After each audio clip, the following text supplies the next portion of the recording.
नमस्कार दोस्तों, स्वागत है आप सभी का एग्जाम्स वाले के इस ऑनलाइन प्लेटफॉर्म में।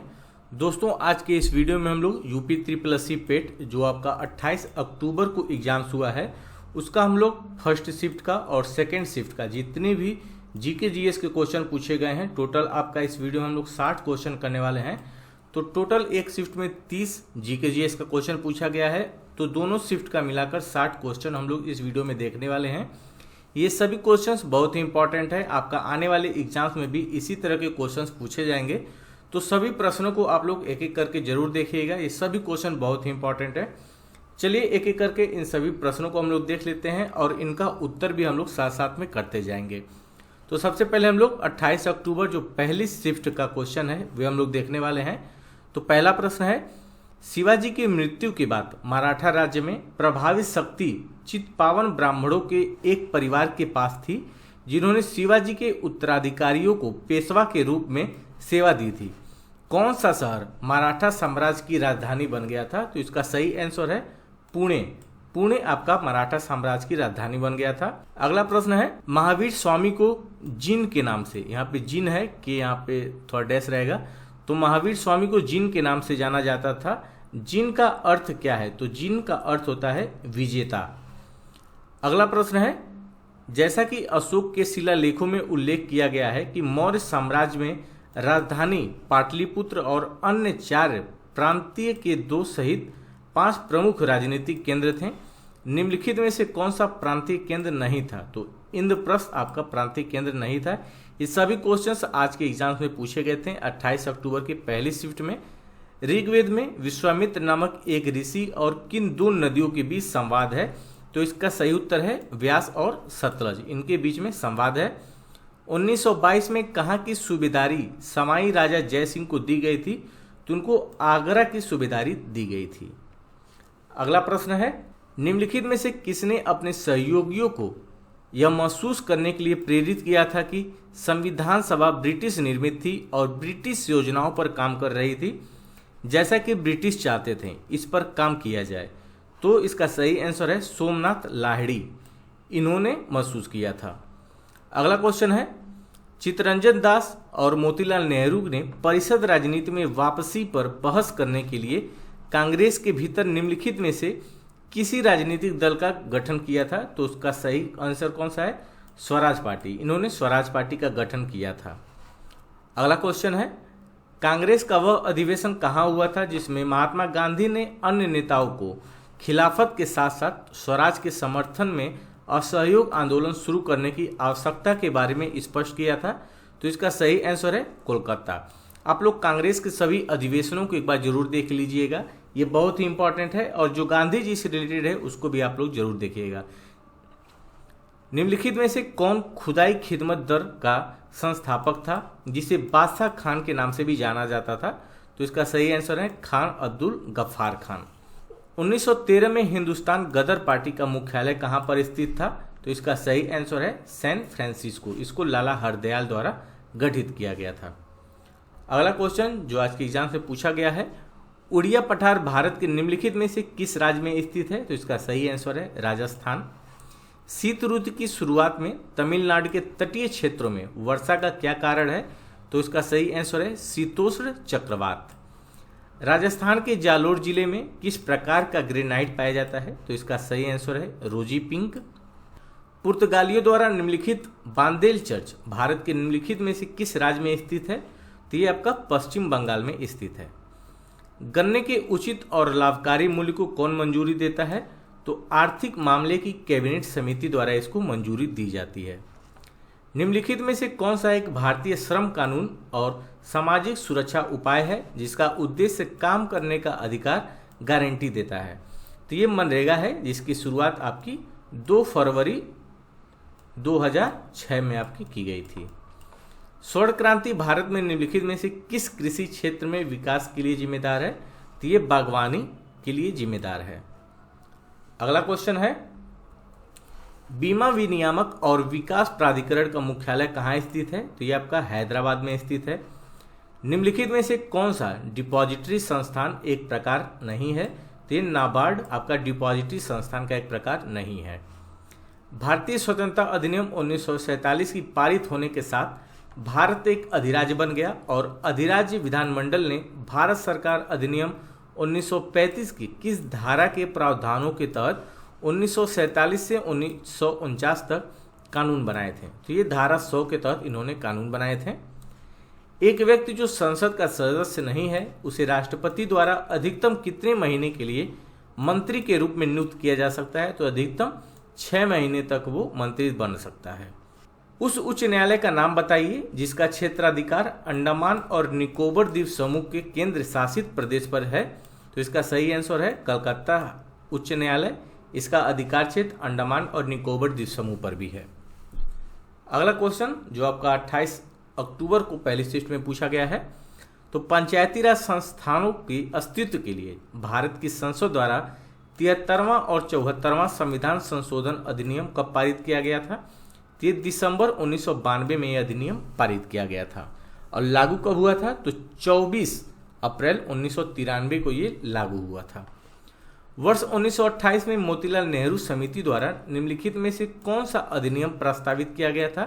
तो ये अधिकारों का बिल अधिनियम प्रस्तावित किया गया था 1928 में। अगला प्रश्न है सौर यंत्र के संबंध में निम्नलिखित में से कौन सा सही है?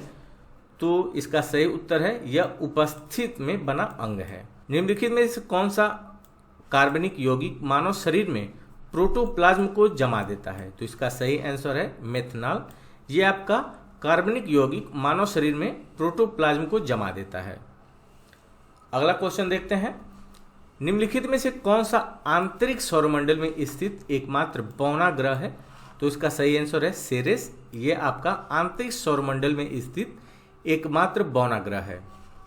अगला प्रश्न है बिछुआ नेटेल की पत्तियों के चुभने वाले निम्नलिखित में से कौन सा अम्ल मौजूद होता है? तो इसमें मिथेनोइक एसिड मौजूद होता है बिछुआ नेटेल की पत्तियों में।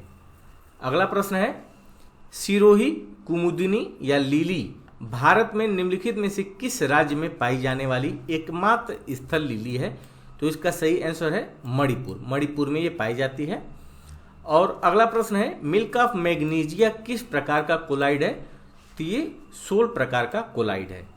ये आपका 28 अक्टूबर पहली शिफ्ट के सभी क्वेश्चंस हैं जो आपके जीके जीएस से पूछे गए हैं। इसके बाद हम लोग 28 अक्टूबर जो आपकी दूसरी पाली के क्वेश्चन पूछे गए हैं वे हम लोग करने जा रहे हैं। कोलकाता स्थित फोर्ट विलियम कॉलेज की स्थापना 1800 में किसके द्वारा की गई थी? तो ये रिचर्ड वेलेजली द्वारा इसकी स्थापना की गई थी। स्वतंत्र भारत में उत्खनन किया गया पहला हड़प्पा स्थल निम्नलिखित में से कौन सा है?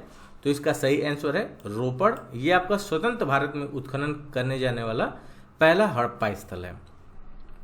अगला प्रश्न है समुद्रगुप्त की प्रशस्ति संस्कृति में एक कविता के रूप में किस कवि द्वारा रचित थी जिसे इलाहाबाद में अशोक स्तंभ पर अंकित किया गया था?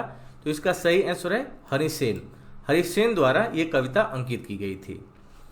खिज्र खान दिल्ली का शासक था निम्नलिखित में से किस राजवंश से संबंधित है? तो ये सैयद वंश से संबंधित है। ये इस टाइप के क्वेश्चन पूछे गए हैं दूसरी पाली में। पहली पाली का जो क्वेश्चंस है वो देखने में भी बहुत ही टफ लग रहा है, दूसरी पाली का क्वेश्चन थोड़ा आसान लग रहा है। अगला क्वेश्चन है महावीर और उनके अनुयायियों की शिक्षा कई शताब्दी तक मौखिक रूप से प्रसारित होती रही।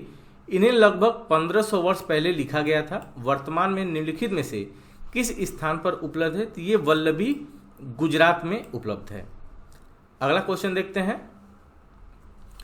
भारतीय राष्ट्रीय आंदोलन की निम्नलिखित घटनाओं को उनके घटित होने वाले वर्ष से मिलान करना था। तो बारदोली जो किसान आंदोलन था ये 1928 में सरदार वल्लभ भाई पटेल के द्वारा किया गया था। महात्मा गांधी ने नोआखली की यात्रा 1946 में की थी। गांधी जी ने लंगोटी पहनना 1921 में शुरुआत किया गया था। और अहमदाबाद में मिल मजदूर की जो आंदोलन थी ये 1918 में किया गया था। वर्ष 1922 में असहयोग आंदोलन को निलंबित करके गांधी जी को अहमदाबाद में गिरफ्तार कर लिया गया। कितने वर्षों की साधारण कारावास की सजा उनको सुनाई गई थी? तो उनको 6 साल की साधारण कारावास की सजा सुनाई गई थी।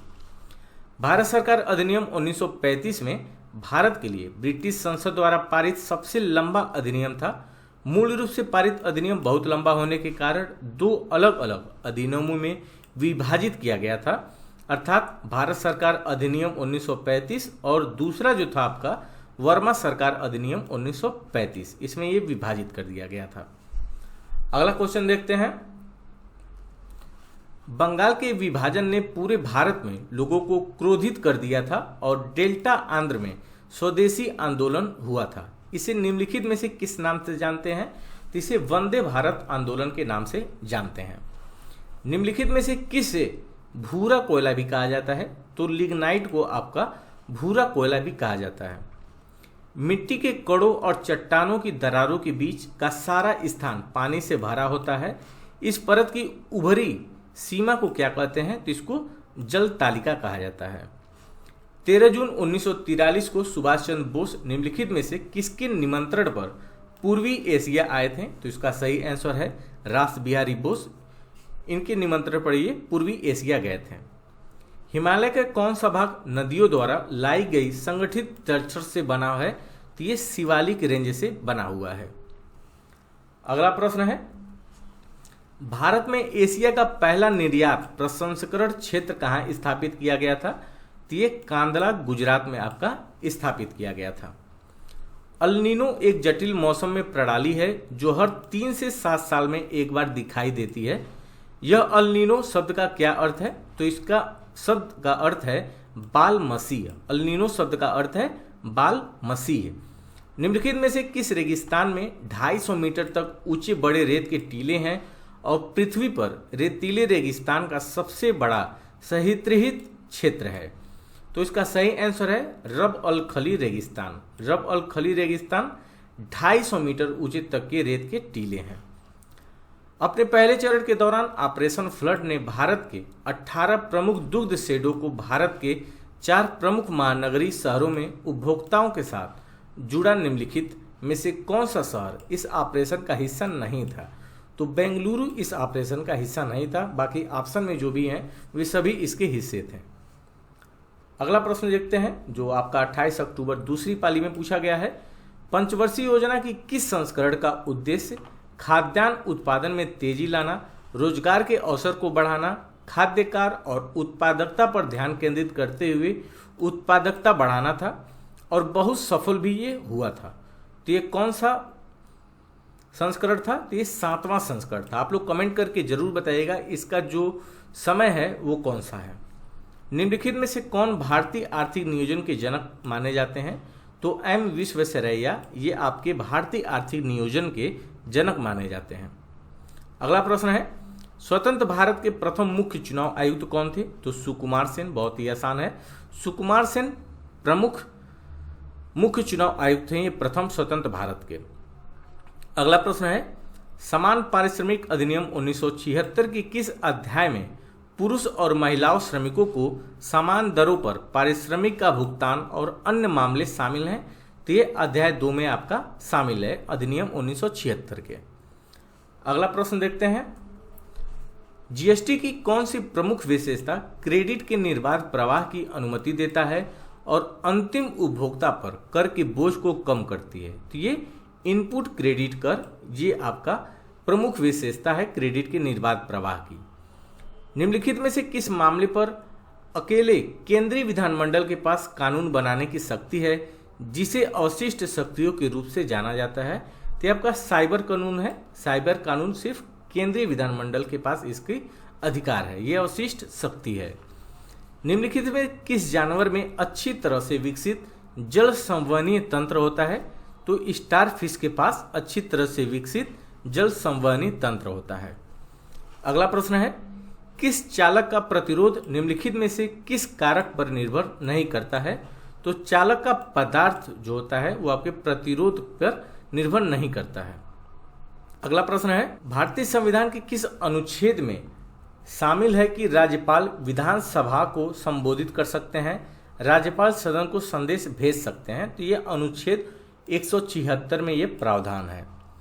अगला प्रश्न देखते हैं, निम्नलिखित में से कौन जिला और अधीनस्थ न्यायालय और उच्च न्यायालय के आदेशों के निर्णय और मामले के विवरण का एक व्यापक डेटाबेस प्रदान करता है? तो ये राष्ट्रीय न्यायिक डाटा ग्रिड ये आपका पूरा व्यापक डेटाबेस प्रदान करता है। मानव मस्तिष्क में 2 न्यूरॉन्स के बीच के अंतर को निम्नलिखित में से किस नाम से जाना जाता है? तो इसे सिनेप्स के नाम से जाना जाता है। ऋषि मनु के अनुसार पुरानी पवित्र नदियों सरस्वती और दिशदाती के बीच के भूभाग को किस नाम से जाना जाता था? तो इसे ब्रह्मावर्त के नाम से जाना जाता था। और अंतिम प्रश्न जो 28 अक्टूबर दूसरी पाली का है, निम्नलिखित में से कौन सा एकमात्र उदाहरण है जब भारत के राष्ट्रपति ने अपनी वीटो शक्ति का प्रयोग किया था? तो इसका सही उत्तर है डाकघर अधिनियम। ज्ञानी जैल सिंह उस समय राष्ट्रपति थे, उन्होंने डाकघर अधिनियम के रूप में वीटो शक्ति का प्रयोग किया था। तो ये टोटल आपके 28 अक्टूबर के पहले शिफ्ट के और दूसरे शिफ्ट के सभी क्वेश्चंस हैं। ये सभी क्वेश्चंस बहुत इंपॉर्टेंट है। आशा करता हूं आप लोग को वीडियो पसंद आई होगी और ऐसे ही आपका 29 अक्टूबर को जो भी क्वेश्चंस पेपर में आएंगे वे सभी हम लोग एक एक करके देखेंगे। अपने दोस्तों में से शेयर करें और अगली वीडियो जो आपकी 29 अक्टूबर को फर्स्ट शिफ्ट और सेकेंड शिफ्ट के दोनों पेपर हम लोग करने वाले हैं। मिलते हैं अगली वीडियो के साथ, तब तक के लिए नमस्कार।